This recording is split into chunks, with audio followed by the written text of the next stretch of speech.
ലോകം മാർച്ച് 28-നായി ഉറ്റുനോക്കുകയാണ്. വിനാശത്തിന്റെ വിത്തുപാകുന്ന ശനിയുടെ ദിവസത്തിലേക്ക്. അമേരിക്കൻ പ്രസിഡന്റ് ഡൊണാൾഡ് ട്രംപിന്റെ 5 ദിവസത്തെ നിശബ്ദത അവസാനിക്കുമ്പോൾ അത് ഒരു വൻ ശക്തിയുടെ അവസാനത്തെ പിടച്ചിലായിരിക്കാം. തന്റെ പ്രതിച്ഛായ വീണ്ടെടുക്കാൻ ഇറാനെതിരെ ഒരു മിന്നലാക്രമണത്തിന് ട്രംപ് മുതിരുമ്പോൾ അത് സ്വന്തം ശവക്കുഴി തോണ്ടുന്നതിന് തുല്യമാകും. പിന്നോട്ടു പോകാനിടമില്ലാത്തൊരു ഭരണാധികാരി ലോകത്തെ മുഴുവൻ യുദ്ധത്തിന്റെ പടുകുഴിയിലേക്ക് വലിച്ചിഴയ്ക്കുകയാണ്. യുദ്ധക്കളത്തിൽ ട്രംപിനിന്ന് പതനം സുനിശ്ചിതമാണ്. ഒരിക്കൽ ലോക പോലീസുകാരനായി ചമഞ്ഞ അമേരിക്കയ്ക്ക് ഇന്ന് സ്വന്തം മുഖം നഷ്ടപ്പെട്ടിരിക്കുന്നു. ഇറാനുമായുള്ള ഏറ്റുമുട്ടലിൽ ഒരു ചുവട് പിന്നോട്ടു വെച്ചതോടെ ട്രംപിന്റെ അജേയൻ എന്ന പരിവേഷം തകർന്നു. ആ പരാജയഭീതി മറയ്ക്കാനാണ് ഇപ്പോൾ മറീനുകളെയും കപ്പലുകളെയും മിഡിൽ ഈസ്റ്റിലേക്ക് അയക്കുന്നത്. എന്നാൽ വരാനിരിക്കുന്നത് അമേരിക്കൻ സൈന്യത്തിന്റെ കശാപ്പിനായിരിക്കുമെന്ന് ലോകം ഭയപ്പെടുന്നു. അമേരിക്കൻ ജനത പോലും ഈ യുദ്ധത്തിൽ ട്രംപിനൊപ്പമില്ല. വെറും 7% പേർ മാത്രം പിന്തുണയ്ക്കുന്നൊരു പോരാട്ടത്തിനിറങ്ങിത്തിരിക്കുമ്പോൾ ജനാധിപത്യത്തിന്റെ വക്താക്കളെന്നവകാശപ്പെടുന്ന അമേരിക്കയുടെ പൊള്ളത്തരമാണ് പുറത്തുവരുന്നത്.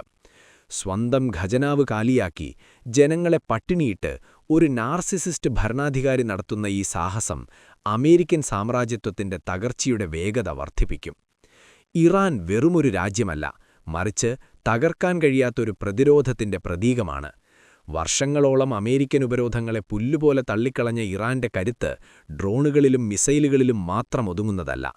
അമേരിക്ക പടുത്തുയർത്തിയ സുരക്ഷാ കവചങ്ങളെ ഇറാന്റെ സാങ്കേതികവിദ്യ തകർത്തുകഴിഞ്ഞു.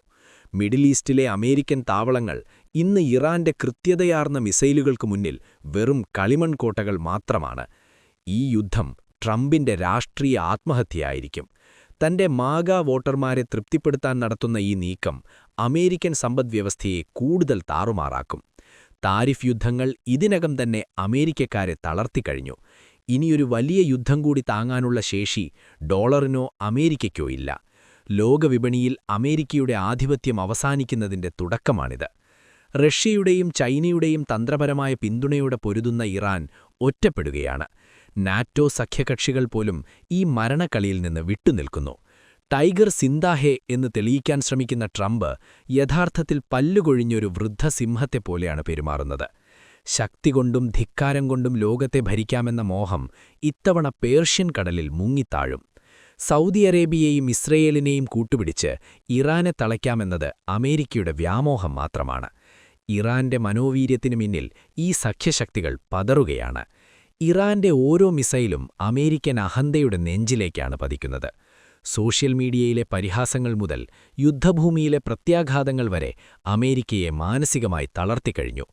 ഇന്ന് ലോകം നേരിടുന്ന ഊർജ്ജപ്രതിസന്ധിക്കും സാമ്പത്തിക തകർച്ചയ്ക്കും ഏക ഉത്തരവാദി അമേരിക്കയുടെ ഈ യുദ്ധക്കൊതിയാണ്. പ്രധാനമന്ത്രി നരേന്ദ്രമോദി ഉൾപ്പെടെയുള്ള ലോക നേതാക്കൾ വരാനിരിക്കുന്ന കറുത്ത ദിനങ്ങളെക്കുറിച്ച് മുന്നറിയിപ്പ് നൽകുന്നത് ട്രംപിന്റെ എടുത്തുചാട്ടം മൂലമാണ്.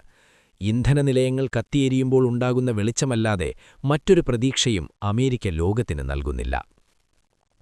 ഇറാൻ സമാധാന ചർച്ചകളെ പുച്ഛിച്ചു തള്ളുന്നത് അവരുടെ ആത്മവിശ്വാസത്തിന്റെ അടയാളമാണ്. തോൽക്കാൻ തയ്യാറല്ലാത്തൊരു ജനതയെ ആയുധം കൊണ്ട് കീഴടക്കാമെന്ന് കരുതുന്നത് അമേരിക്കയുടെ ഹ്രാസ്ത്രപരമായ വിഡ്ഢിത്തമായിരിക്കും. വിപണികൾ തകരുന്നു, സുരക്ഷിതമായ നിക്ഷേപങ്ങളില്ലാതാകുന്നു.